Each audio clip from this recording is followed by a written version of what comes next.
حضرت ابو امامہ الباہلی رضی اللہ تعالی عنہ سے مرفوعاً روایت ہے، وہ فرماتے ہیں کہ اللہ کے رسول صلی اللہ علیہ وآلہ وسلم نے ارشاد فرمایا انا زعیم ببیت فی رابد الجنہ۔ حضور فرماتے ہیں کہ میں اس شخص کو جنت کے اطراف میں گھر کی ضمانت دیتا ہوں۔ کس شخص کو؟ لمن تارک المراء وان کان محقا، فرمایا کہ جو حق پر ہونے کے باوجود جھگڑا چھوڑ دے، میں محمد اس کو جنت میں محل کی ضمانت دیتا ہوں۔ کتنی بڑی بات ہے۔ اور یار کسی کا جھگڑا ہوگا تو کتنا ہوگا؟ لاکھ کا، کروڑ کا، ارب کا، کھرب کا۔ یار کسی کا 7 زمینوں کا بھی جھگڑا ہو، یہ 7 زمینیں بھی بیچ کر جنت کا 1 انچ نہیں خریدا جا سکتا۔ میرے حضور اتنی بڑی بشارت دے رہے ہیں کہ حق پر ہونے کے باوجود جھگڑا چھوڑو، ہم تمہیں جنت میں محل کی ضمانت دیتے۔ اور میں کہتا ہوں کہ بڑا ہی نادان ہوگا جس نے یہ حدیث سن لی ہو اور پھر جو ہے وہ جھگڑا کر رہا ہو، تو کتنا نادان ہے۔ اتنی بڑی بشارت، اتنی بڑی ضمانت دی گئی۔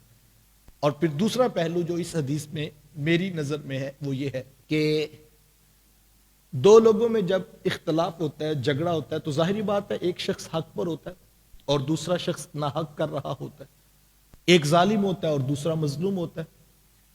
عقل یہ کہتی ہے کہ آپ جو ظالم شخص ہے، جو ناحق کر رہا ہے، اس کو سمجھائیں۔ اگر آپ حق والے کے پاس چلے گے تو وہ تو کہے گا صاحب میں تو حق پر ہوں، آپ مجھے سمجھانے آ گئے۔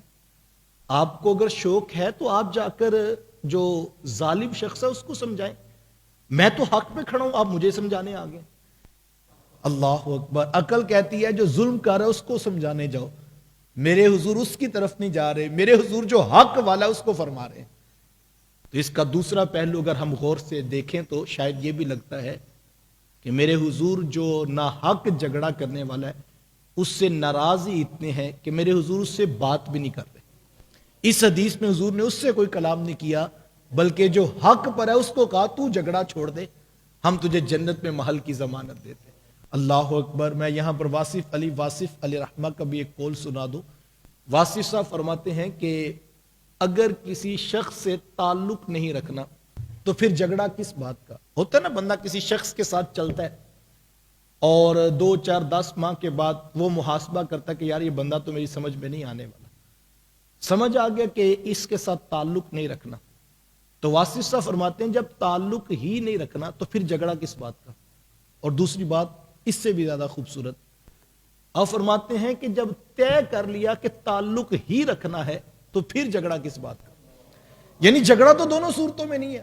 تو کیسا نادان وہ شخص ہے کہ ہم یہ سنتے ہیں معاشرے میں، وہ کہتے ہیں جی بھائی چھوڑے نہیں جاتے، بھائیوں کے ساتھ نبھانی ہوتی، ہم یہ بھی کہہ رہے ہوتے اور ساتھ اختلاف بھی کر رہے ہوتے۔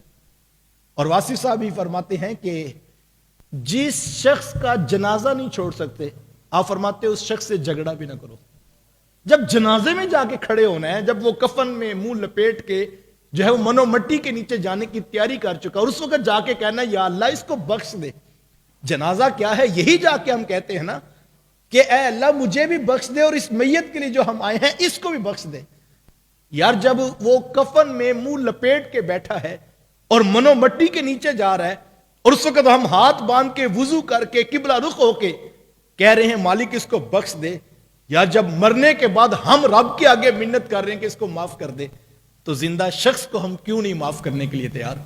اور کاش کہ ہمیں یہ حقیقت سمجھ آ جائے کہ ہم زندہ لوگوں کو معاف کرنے کا حوصلہ پیدا کریں، بعد میں قبروں پہ بیٹھ کر آنکھوں میں آنسو لے کر اور پھول رکھ کر اپنے غم کا اظہار کرنے سے بہتر ہے آج زندہ لوگوں کی قدر کیجئے اور ان سے معذرت کر لیجئے، اختلاف کو ختم کر دیجئے۔ تو فرمایا کہ حق پر ہونے کے باوجود جھگڑا چھوڑ دے، تو فرمایا میں محمد اس شخص کو جنت میں محل کی ضمانت دیتا ہوں۔